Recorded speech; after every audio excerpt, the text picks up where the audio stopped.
Do you ever feel a little lost for words when it comes to your junk journal? Or maybe you're just like me and you'd rather get stuck into the creative side rather than all the writing.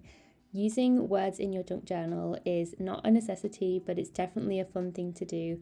And quotes are a great way to incorporate text into your junk journal without necessarily having to write pages and pages, whether it's inspirational quotes or things that you've seen and have really resonated with you. For today's prompt of quote for Junk Journal January, I wanted to explore some different ways that you can use quotes in your own junk journal. And if you're new here, hey, my name is Meg. I'm hosting Junk Journal January, which is a month-long creative challenge.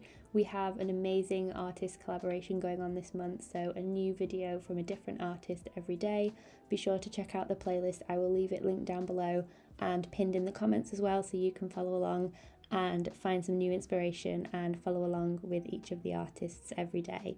And if you want to get involved in the challenge, I will also leave all that information down there as well. We've got a prompt every day. So as I said, today's prompt is quotes, and I thought whilst I'm showing you here what I created for my page for this prompt, we could chat a bit about using quotes in your junk journals. So I have made another video, which I'll leave linked in the cards, all about using words in your journals. So all the different ways that you can incorporate text elements to add interest and to really just play around with those visual elements, because sometimes what I like to do is use it as a bit of an accent as well. So, you know, even if it's playing with hand lettering or using my typewriter, you know, there's loads of different methods of adding the quotes as well. So I thought we could start there with the different ways of actually adding the quotes, and then we can talk a little bit more about choosing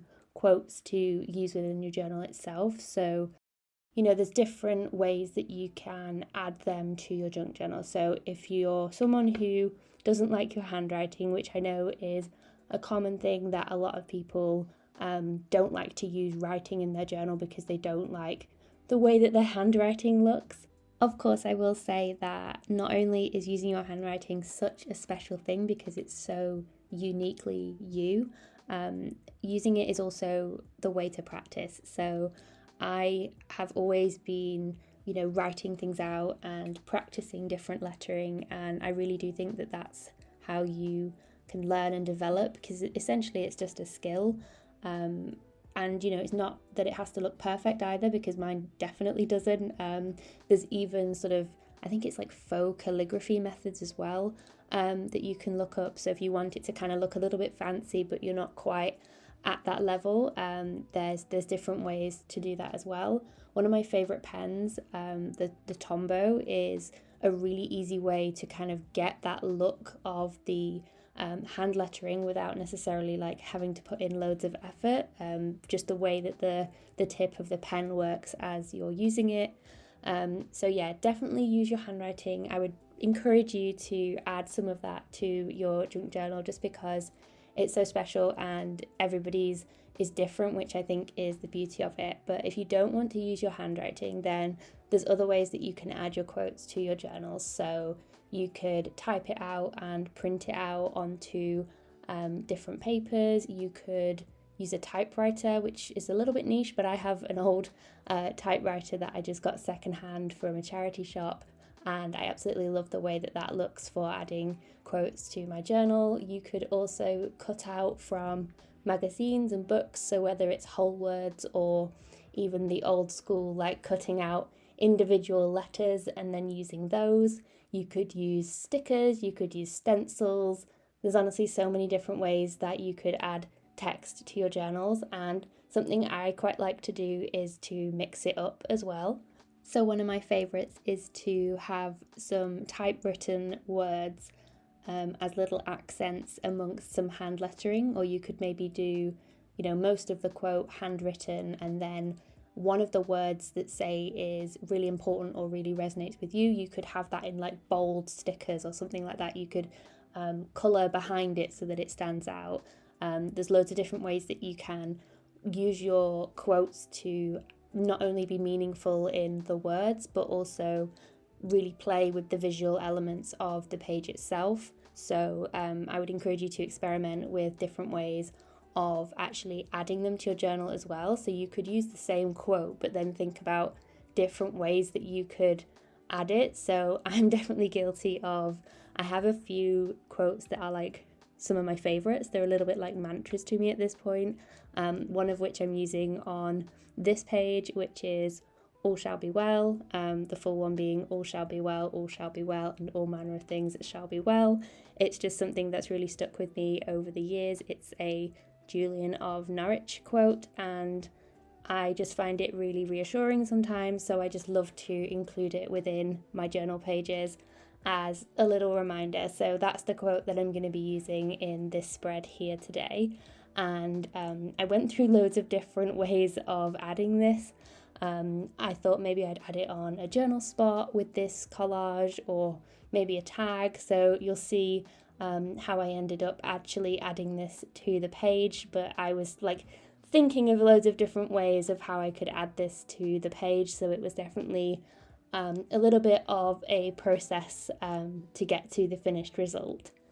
And so when it comes to finding quotes to use within your own journals, there's honestly loads of different places that you could turn to. You could pick quotes from books, you could find them on like Pinterest or Instagram. I've always got like a little saved folder in my Instagram when I come across different quotes. Sometimes I'll also write them down in like my Hobonichi or my commonplace book to keep a record of, so I won't necessarily be making a journal page and then finding a quote for it. I'll kind of have a bank of quotes that I am collecting, and then when I'm making a page, I've kind of got that pool to choose from, and I can pick one that I feel like matches the vibe of the page, essentially. I mean, sometimes it matches, sometimes it doesn't. Sometimes it's just something completely different. It totally depends on my mood at the time. So, sometimes it is like a really inspirational, like motivational quote, and then sometimes it's something that's a little bit more mundane. Sometimes it's like a long quote, sometimes it's only just a few words. But having that resource there where I've kind of got things picked out already kind of saves me time when I'm actually creating. But then sometimes I will find that I am making a page and then I'll think, like I really want to add a quote to this, but I'm not sure what. So I'll start like searching online and just sort of typing in like keywords of things that I want the quote to be about. So maybe there's a certain like visual theme that I've got going on the page. So for example, if it's flowers, because there's always flowers everywhere on my pages, but I might type in to find quotes about flowers and see what pops up. There's always ones about like blooms and growth as well, so you can kind of think of it in that way as more of a related theme as well. So if you've got like flowers and things, that's obviously linked in with growth and spring and things like that. So there's loads of different ways that you can think about connecting the quote to the actual page itself. But I don't know, I feel like I'm 50-50. Sometimes I do match it up, and then sometimes it is literally just, I really like this quote, so I'm gonna pop it on this page that I've just done a bunch of collage on, like this one. I'm just sort of adding different things onto here. I didn't really have a plan when it came to this page. I just started adding some collage and clearly gravitated towards one corner and one side of the page. But I actually really like layouts like this because I feel like you can play around with some more clashing patterns for a bit of an eclectic look. Now, I know that this page is more on the muted side, but I've got the different patterned washies, I've got that decoupage paper there, I've got the book paper text. There's a few different things going on this page, and so I feel like having that negative space really helps it to balance itself out a lot. And especially by adding the tag here, I'm also introducing some more negative space. It's kind of like a block almost, and I decided to add my quote straight onto this tag here with my black Tombow pen, and this just gave a really nice impactful look to the page. And I just decided to keep it quite simple And one thing that I do really love about adding tags to my journals is that I always have the string either hanging out the top or hanging out the side of my journal. I just really love it when I've got things sort of peeking out of the edges of my pages. So even though that string there is quite long, I just decided to leave it as is because it's a really nice addition to the page. I thought about adding maybe some washi strips to this again, but that felt like a bit too much on the page. I felt like I had enough going on there already. So the final thing that I did was to add some white accent details as always. So I was just adding some dots here and there, and then I don't know why I decided to start like doodling on the flowers and giving them a bit of an outline. I'm not sold on how it looks, to be honest, but I kind of had fun tracing some of those lines. I kind of had to stop myself from filling in the entire thing because I knew that I definitely wouldn't like how that would turn out. Oh, and then I decided to add one of these fake stamps because I found that I had a box of these at the back of one of my many piles of different things. So I decided to add one of these. I just cut away the white border because it felt like a little bit too much of a harsh contrast against everything else.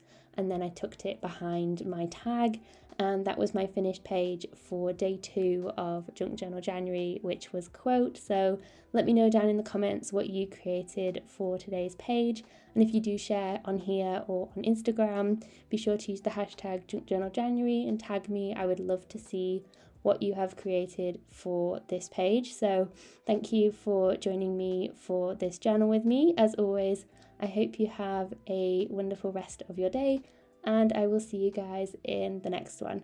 Bye guys!